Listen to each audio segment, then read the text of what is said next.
Hello everybody and welcome back to Q&A Wednesdays. As usual, we've put it out to our Patreons and our social media followers to ask us anything really with regards to camper vans and anything else. So we are not going to hang around today. We are going to get straight into it and head to our first questions from Ellie Thickett, who is a long-time Patreon supporter of ours. So good afternoon, Ellie. I hope you're well and I hope your build's going well. First of all, Ellie asks, what tracker systems would you recommend for vans? Quite simply, the best you can afford. With trackers, I believe you get what you pay for.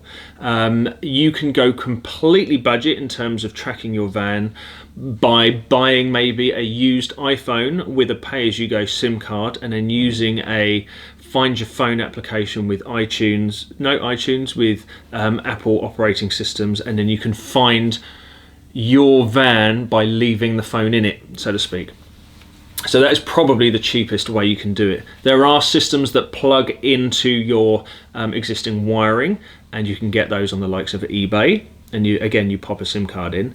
And top of the range budget, you can actually have a professionally fitted tracker system installed in your vehicle discreetly, and then you will have a monthly subscription fee where the parent company of that tracker, I guess you would say, actually monitor where your van is at any one time. And if your van moves out of a virtual bubble, so to speak, a virtual gated area, then you would get a notification to say your vehicle has either been moved, lifted, started, or at least, taken from where you knew it was last parked. Okay, I hope that helps.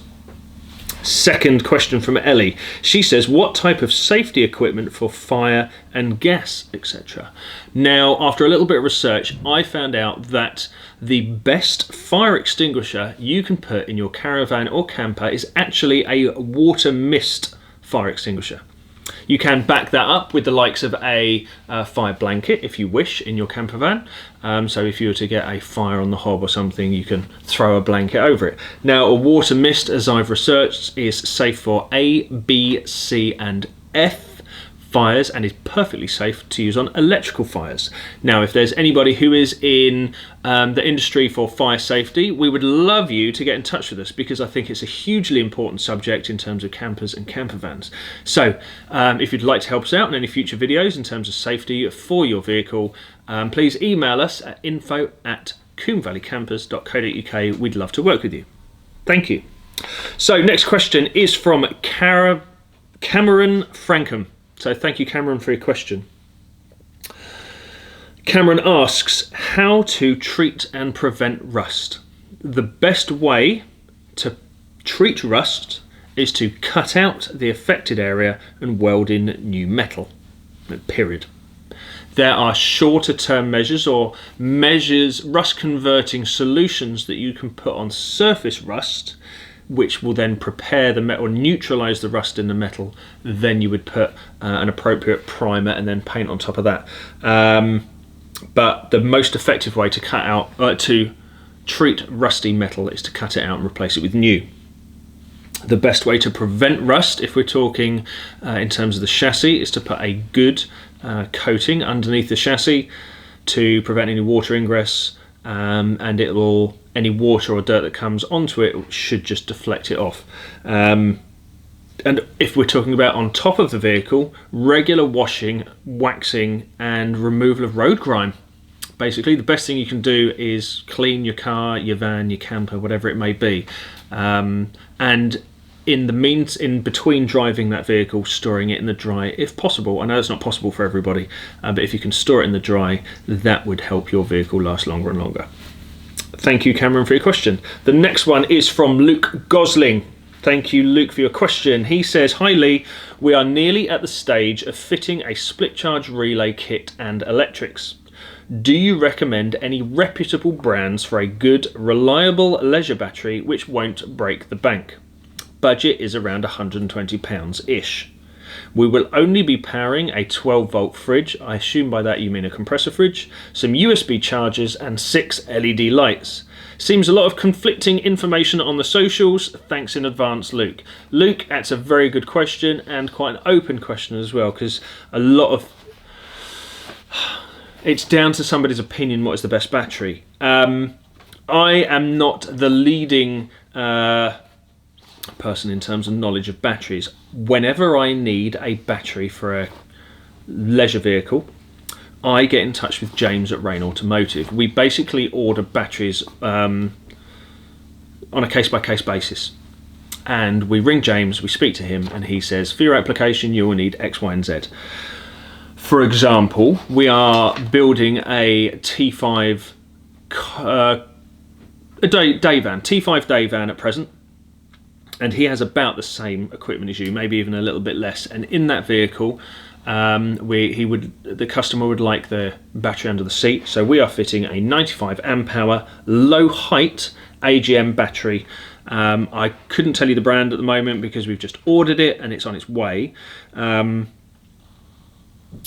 the price of that is £131 delivered, so I've been told. So it's completely up to your situation. What's also worth considering as well is maybe building a bit of redundancy into your leisure electric system. So one day you might want to fit some other things, maybe a heater, all sorts of stuff. So maybe getting one that's a bit better than your current requirements might be worth it in the long run, saves you buying a second one in the future. So hope that helps, Luke. We will leave a link to Rain Automotive down in the comments for you. Next question is from Maxime, a regular on our Q&A. Thank you very much for your question. Maxime asks, in your dashboard removal video, you mention a water infiltration in the bottom left corner of the windscreen. So that is removing the dash from a VW T3 or Type 25 in the UK. That drips next to or on the ground crown. I've got the same. Is there any way to temporarily fix it before I get it properly fixed when working on the bodywork this spring? There are a couple of things you can do. I don't really like to do any of them. But the first is by using Captain Tolly's Creeping Crack Cure. Now that's not me just making it up. That is actually a thing. Captain Tolly's Creeping Crack Cure is used predominantly on boats and windows on boats. And it says it is a penetrating sealant for leaks from hairline cracks. It finds its way inside by capillary action for use with wood, glass, rubber, metals, perspex, fiberglass, ceramics, concrete, some plastics, polystyrene, anywhere around the home, boat or caravan. So you basically drip this on around the caravan window or campervan window. When it stops seeping in, it means the crack is filled, or so that may be. Alternatively, you could completely wipe the area down with a silicone, but temporary measures are exactly that, purely temporary. I suggest as soon as you can, get that windscreen out, get the rust treated, get the holes filled in with metal and nothing else, and then your windscreen should be fine for the next 30 years. So thank you, Maxine. We have now, well, that's it for Patreon questions. We're now onto the Instagram story questions, so thank you everybody for getting in touch and getting involved. First one is from @OurCampervanConversions. Any tips, I'm going to say any tips for gas install? SMEV hob and Propex heater run off a propane gas bottle. The biggest tip I can give you when it comes to installing gas parts is to seek help from a professional, somebody who has at least done it before, knows the system, knows the rules and regulations, and know where and when you should fit flexible and solid pipe.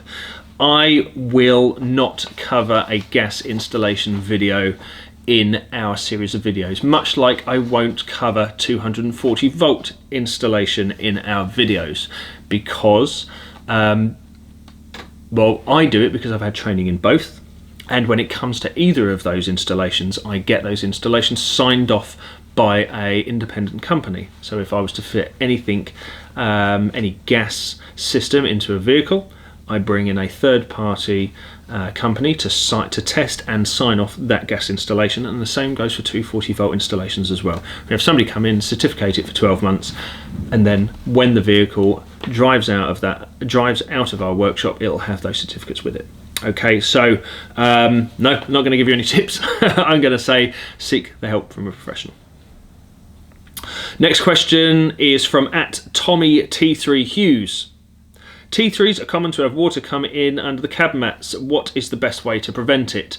It's kind of leading on from Maxime's question as well. Yes, T3s, T25s commonly have water in the footwells, and that is from one of a number of places. But the most popular areas that water can leak in is at the bottom of the windscreen rubber, and also from the roof. Now, if your vehicle has a fiberglass roof attachment, say a high top or even a pop top frame, over time that frame that sits on top of the metal roof of your vehicle moves and shifts, and it collects dirt. And once it collects dirt and moves and shifts, that will abrade the paintwork down to bare metal on your roof. Once that happens, and then when camper vans sit around for 12 months, 6 months, however long it may be, the dirt that's got in underneath that fiberglass lid will just stay wet, and then it will penetrate into the metal and create rust holes. And I'm sure if you were to do any search on camper van gutter rot, and 9 times out of 10 the cause of that gutter rot is through having a fiberglass top put on it. It's unfortunate, but it happens. There are repair panels to fix them, but yes, so in terms of water coming in under the cab mats, the way to prevent it is find out where the leak is coming from and get it fixed. In the meantime, if you can't afford to do that, get it covered, especially during the winter, and if you can, store your vehicle in the dry. But the best way to cure it is to get any rust holes cut out, filled and fitted and painted. The next question, so thanks Tommy for your question. Next one is from @Delacroix, I think I'm saying that right. How do you carpet a tailgate door? We've carpeted tailgate doors in the past. Now, we've done videos on carpet lining the van, carpet lining panels, and now just released on our daily transmission is how to carpet camper van furniture. We deliberately haven't done how to carpet a sliding door or a tailgate because I don't really like doing it, and there's not a definitive way to do it either. People choose to do it in different ways. So if you are going to do it, I would say carpet majority of the door with the door closed. Then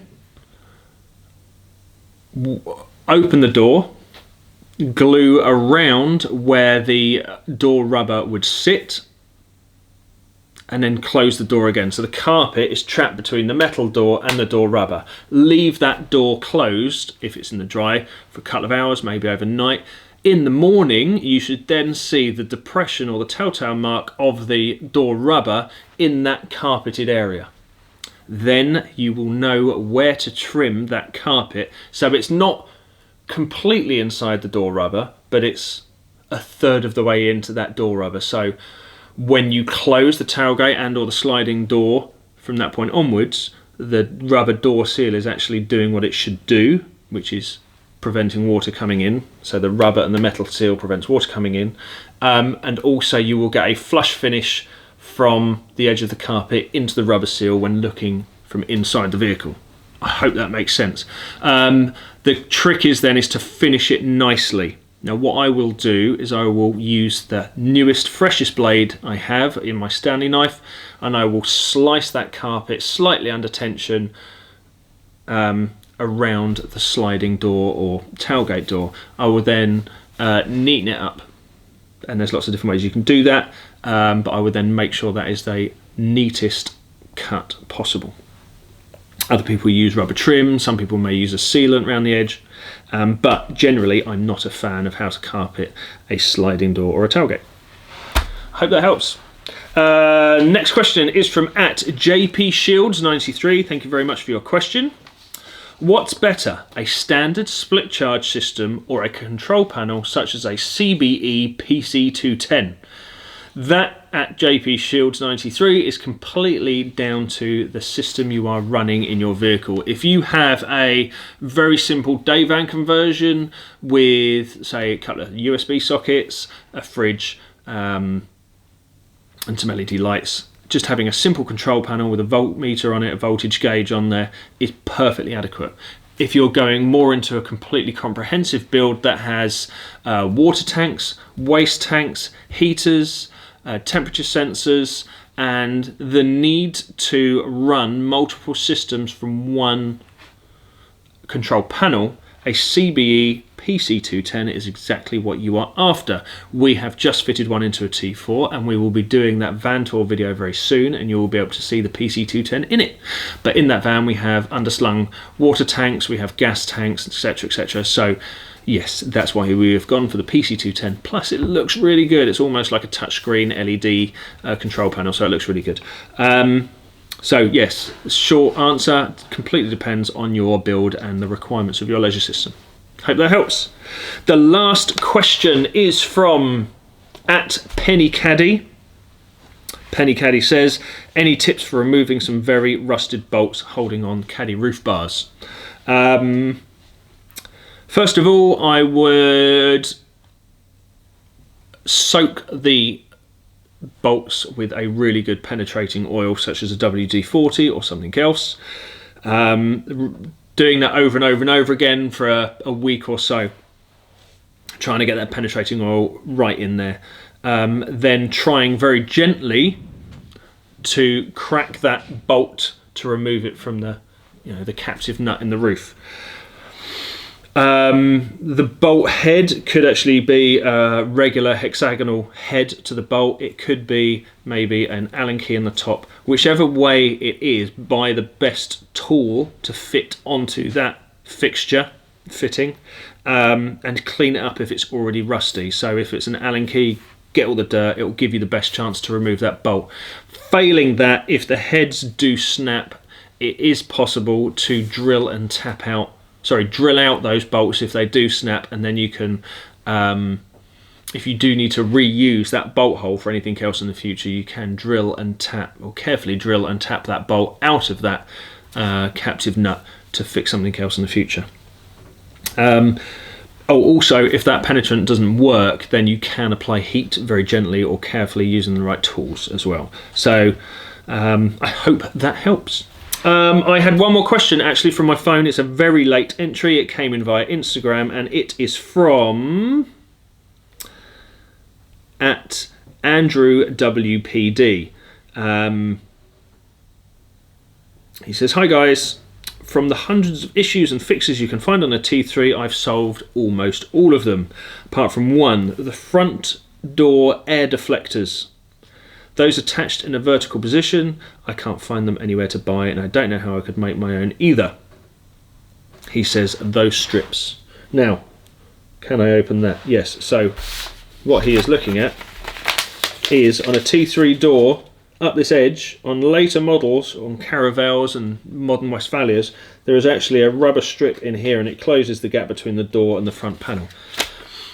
I had a quick look for you, Andrew, online just before we started filming this. I can't find them anywhere either. I had a look at Heritage and I had a look at Brickworks.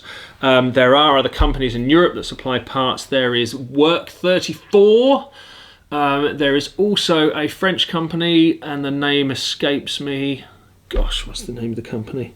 I will look further into it. However, if there's anybody out there that can help myself and Andrew out on this question and quandary, please do leave a comment down below where we might be able to find those wind deflector strips. And if you send us the right place, we'll send you some stickers. How's that?